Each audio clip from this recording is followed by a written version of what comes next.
Our first honoree is a woman who has devoted her life's work to public service and has become a national thought leader in higher education innovation. Named the first female Mexican-American president of a U.S. college or university in 1986 at Texas Southmost College, Dr. Garcia then spearheaded the creation of the University of Texas at Brownsville in 1991.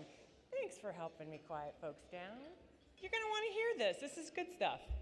All right, there she formed a unique partnership with the community college that consolidated the fiscal, physical, and human resources of both institutions. It eliminated redundancy in administrative structures, increased efficiency, and eliminated all transfer barriers for students in the South Texas border region. Right? After the partnership was terminated in 2011, Dr. Garcia began a grassroots effort to envision a new 21st century university model for UT Brownsville. As the project gained statewide and national interest, the University of Texas System Board of Regents actually voted to create a new university in the Rio Grande Valley that embraced the 21st century university guiding principles, consolidating 2 UT universities and established a medical school.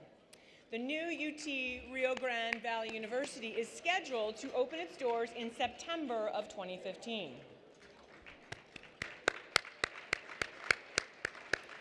Now, this prodigy has served on the transition teams of 2 presidential administrations. She was a member of the White House Initiative on Educational Excellence for Hispanic Americans, and she chaired the advisory committee to Congress on student financial assistance and the American Council of Education, which is the nation's largest higher education association.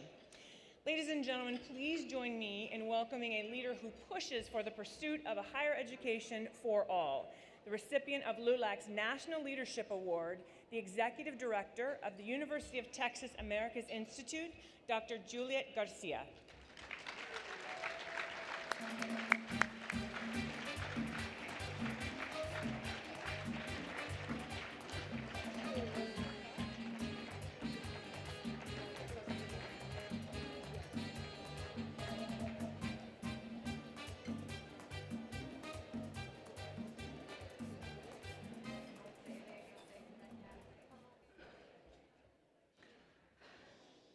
Buenas tardes. Good evening. I am very honored to be here tonight among so many distinguished leaders, and I'm humbled that I have been selected for this award. Thank you so very much. But it's actually I who wish to honor each of you in LULAC, because if it weren't for LULAC, I don't think I'd be standing here today. Buenas noches. Es un gran honor estar esta noche frente a tantos distinguidos líderes y me siento muy conmovida de haber sido escogida para recibir este reconocimiento. Realmente soy yo la que debe de una deuda de gratitud a esta organización, pues sabrán que si no ha sido por LULAC, yo no estaría frente a ustedes hoy. It was in Deep South Texas that in 1929, several small organizations merged to form LULAC. They included the Corpus Christi Council of the Sons of America, the Alice Council of the Sons of America, the Knights of America, the Latin American Citizens League in the Rio Grande Valley and Laredo, and from my hometown, the Loyal Mexican American Citizens of Brownsville. From the beginning, LULAC's earnest ambition was for Latinos to become involved citizens, to learn English, to get an education, to vote, to run for office, to serve on juries, and to contribute to their communities. In the 1930s, LULAC filed the first class action lawsuit against segregated Mexican schools in Texas in the border town of Del Rio. My mother attended a segregated school a few hundred miles down the Rio Grande in Harlingen, Texas. Although my father, Guillermo Lozano, established the first mercantile store in Harlingen, he was required to live on the Mexican side of the railroad tracks. In those days, Mexicans were allowed to swim in the public pool 1 day a year, and that night they would drain and clean the pool. But my grandparents, encouraged by the stirrings of LULAC, wanted more for their children. Because although the separate but equal standard was applied to Black schools at that time, Mexican schools lacked that legal provision.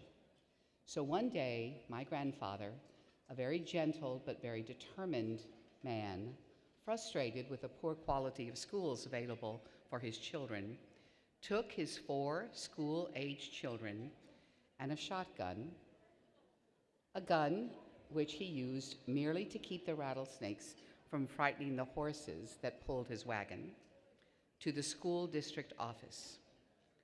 That day, he demanded that my mother and her brothers and her sister be allowed to attend the white school.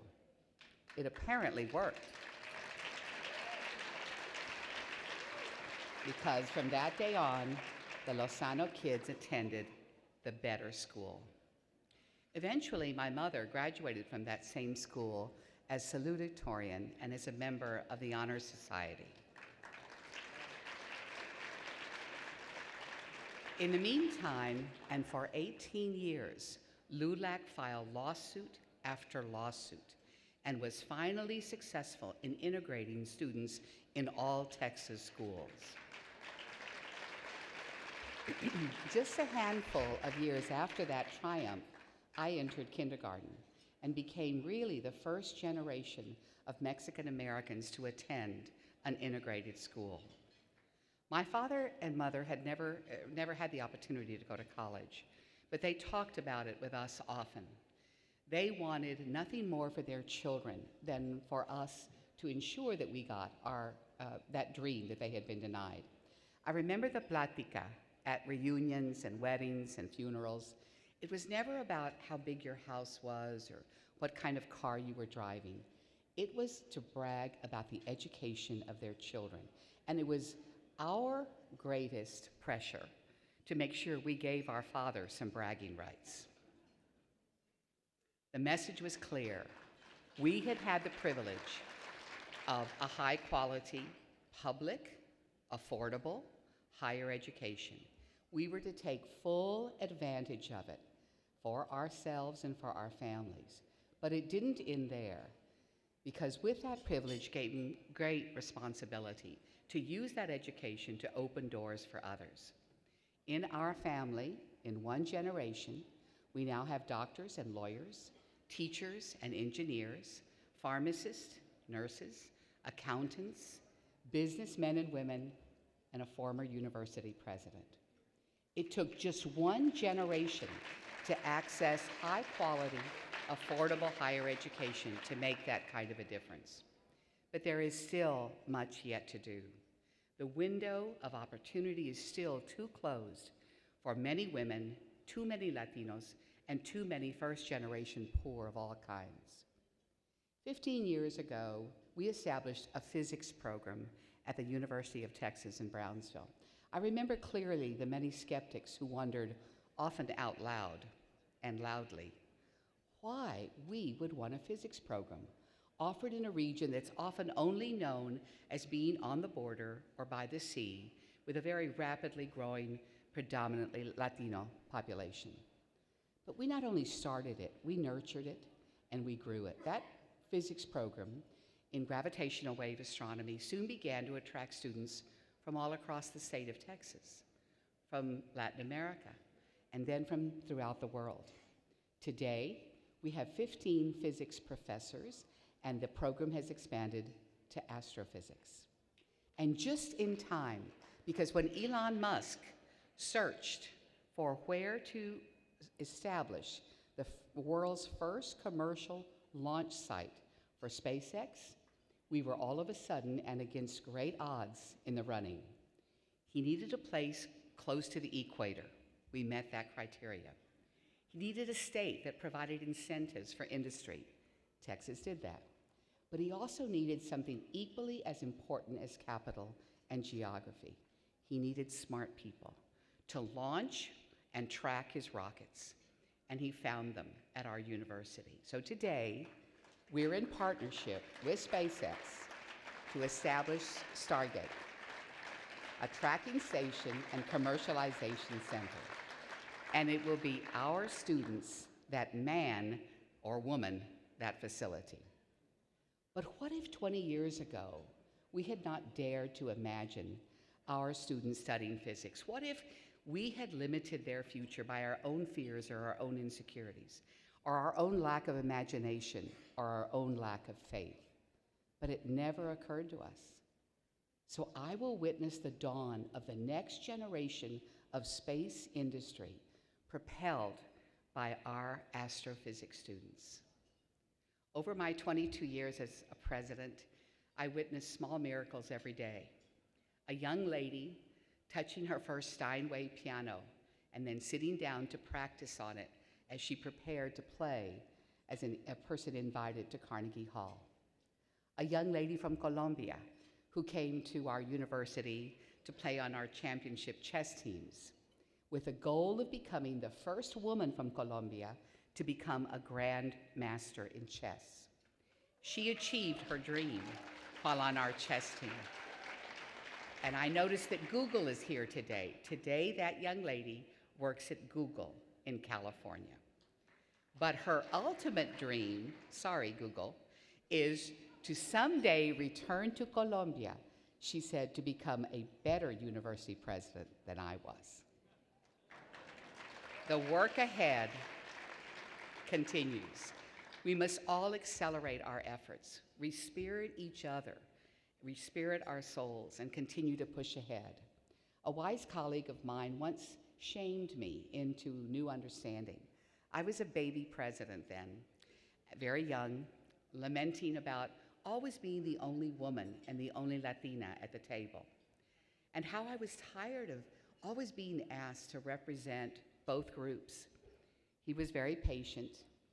He let me finish, digging my hole deeper and deeper, and then he quietly said, as long as you are the only woman or the only Latina at the table, the responsibility falls to you to represent all others until they can take their own place at that table.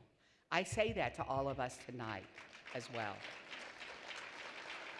We must continue to be steadfast, to be powerful and incessant advocates for others, to demand more of ourselves and of those that we have entrusted to govern us.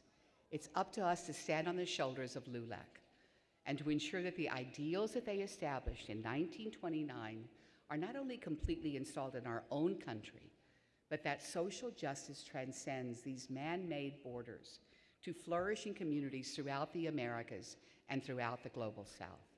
Let this moment not pass us by. Let it be our generation, then, that the one that ends the vicious cycle of illiteracy and poverty. We all know the statistics of the rapidly growing Latino population, and we also know that it's not just about the number of Latinos. We know that we just can't grow, that we must grow while becoming smarter and more educated. We need our Latino, Black, and at-risk students. We need them to teach our children to design our homes.